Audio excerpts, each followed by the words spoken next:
ಈ ಥರ ಅವ್ರಿಗೆ ಸಹಕಾರ ಕೊಡ್ತಿದ್ದಾರೆ. ಅವರು ಜೈಲಿನಲ್ಲೇ ಇದ್ದಾರೆ ಇಲ್ಲ ಅನ್ನೋ ಭಾವನೆ ಬರ್ತಾ ಇದೆ. ಜೈಲಾಗಿರ್ಬೇಕು ಅನ್ನೋ ಅದು ಮತ್ತೊಂದು ಆಗಬಾರ್ದು.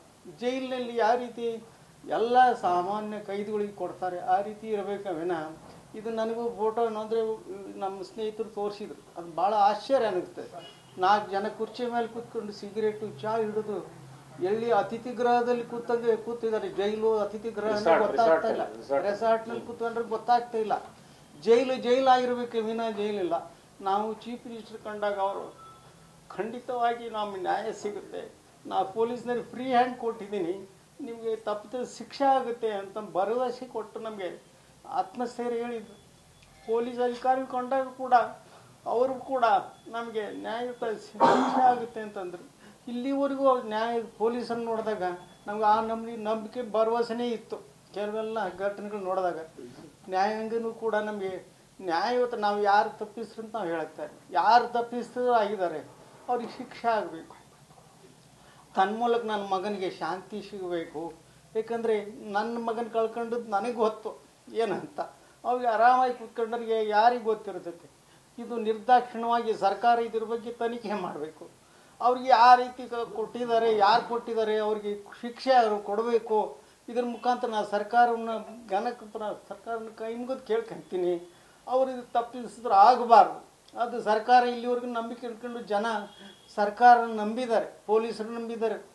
ನನ್ನ ಜೊತೆಗೆ ನಾನು ಇಡೀ ಕರ್ನಾಟಕನೇ ನನಗೆ ಸಹಕಾರ ಕೊಟ್ಟಿದೆ. ಸ್ಟ್ರೈಕ್ ಮಾಡಿದ್ದಾರೆ. ನಮ್ಮ ಮಗನನ್ನು ಸಾವಿಗೆ ನ್ಯಾಯ ದೊರಕಿಸ್ಬೇಕಂತ ಎಲ್ಲರೂ ಒಕ್ಕರ್ಲಿಂದ ಇದು ಮಾಡಿದ್ದಾರೆ. ಅದನ್ನು ಸರ್ಕಾರ ಧಿಕ್ಕರಿಸಿದಿಲ್ಲ ಅಂತ ನನ್ನ ನಂಬಿಕೆ ಐತೆ. ಅದರಿಂದ ಸರ್ಕಾರ, ಚೀಫ್ ಮಿನಿಸ್ಟರು ಇದ್ರ ಬಗ್ಗೆ ಸೂಕ್ತ ತನಿಖೆ ಮಾಡಿ ತಪ್ಪಿತಸ್ಥರಿಗೆ ಶಿಕ್ಷೆ ಆಗಬೇಕು. ಮುಂದೆ ಚೀಫ್ ಗೃಹ ಮಂತ್ರಿಗಳು ಎಲ್ಲರಿಗೂ ನೋಡೋ ಸರ್ಕಾರ ಇರ್ಬೋದು, ಯಾವುದಿರ್ಬೋದು, ನನಗೆ ಮಾತಾಡೋಕ್ಕೆ ಆಗ್ತಾ ಇಲ್ಲ. ಆದರೆ ಇದಂತೂ ನಮಗೆ ನೋವಾಗಿದೆ. ಮನೆಗೆ ಕಣ್ಣೀರಲ್ಲಿ ಕೈ ತೊಳಿತಾ ಇದ್ವಿ. ನಮ್ಮ ಮಗನ ಕಳ್ಕೊಂಡು ಏನ್ರಿ ಅವ್ರಿಗೆ ಚೈನಿ ಹೊಡಿತಿದ್ದಾರೆ. ನಮ್ಮ ದುಃಖ ಮಗನ ಕಂಡವ್ರಿಗೆ ಅವ್ರಿಗೆ ಯಾರು ಇರೋದು ಮನುಷ್ಯತ್ವ ಇದೆಯಾ ಅನಿಸುತ್ತೆ. ನಾವು ಎಷ್ಟು ಇದರಲ್ಲಿ ದಿನ ಬೆಳಗಾದ್ರೆ ಸೊಸೆ ಬಗ್ಗೆ ಎಷ್ಟು ನಮಗೆ ಸಂಕಟ ಆಗ್ತಾಯಿತ್ತು. ಅವಳ ಜೀವನ ಹೆಂಗೆ ನಾವು ಇದು ಮಾಡಬೇಕಂತ. ಅಂಥದ್ರಲ್ಲಿ ಈ ಘಟನೆಗಳು ನಮ್ಮ ಕಣ್ಣೆದುರಿಗೆ ಬಂದರೆ ನಮ್ಗೆ ಎಷ್ಟು ಹೊಟ್ಟೆ ಉರಿಯಾಕಿಲ್ಲ, ಸಂಕಟ ಹಾಕಿಲ್ಲ. ದಯಮಾಡಿ ಅರ್ಥ ಮಾಡ್ಕೋಬೇಕು.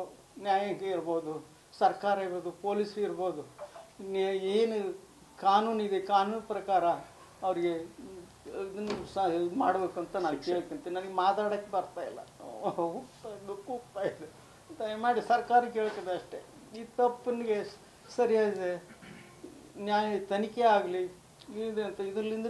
ಇದರಿಂದ ಹಿಂಗಾಗೋದ್ರಿಂದ ನಾವು ಅನಿವಾರ್ಯವಾಗಿ CBI ತನಿಖೆ ಆಗಬೇಕು ಅಂತ ಅನಿಸ್ಬಿಡ್ತದೆ.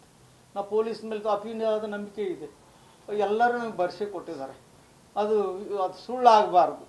ದಯಮಾಡಿ ಸರ್ಕಾರ, ಪೊಲೀಸ್ ಅಧಿಕಾರ, ನ್ಯಾಯಾಂಗ ಇದ್ರ ಬಗ್ಗೆ ಸೂಕ್ತ ತನಿಖೆ ಆಗಲಿ, ತಪ್ಪಿತಸ್ಥರಿಗೆ ಶಿಕ್ಷೆ ಆಗಲಿ. ಮುಂದೆ ಇಂಥ ಘಟನೆ ಆಗದೇ ಇರಲಿ ಅಂತ ನಾನು ಬೇಡ್ಕೊಳ್ತೀನಿ.